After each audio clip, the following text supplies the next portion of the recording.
حلو جدا ان البريزنتر يعرض فيديو اثناء البرزنتيشن. فيديو بيبقى ريليفنت، بيبقى له علاقه بالموضوع ده، طبعا بيقوي الرساله اللي عايز يوصلها البريزنتر للاودينس.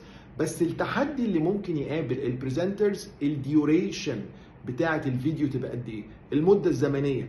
في ناس بتعرض فيديوهات ممكن يبقى 3 دقائق و4 دقائق 5 دقائق فيديو، عايز يعرض للناس كل حاجه. طبعا ده ممكن يخلي الاودينس يملوا، ممكن الاودينس يبدا بقى حد من الجمهور يخرج بره القاعه، حد تاني يبتدي يخرج الموبايل ويبص فيه. بتفقد الانجيجمنت بتاع الاودينس، بتفقد مشاركتهم وان هم يكونوا موجودين معاك.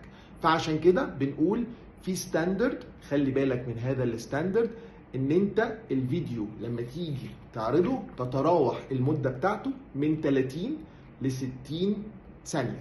يبقى الفيديو حاول ما يزيدش عن 60 ثانية علشان ما تفقدش الجمهور. سهلة؟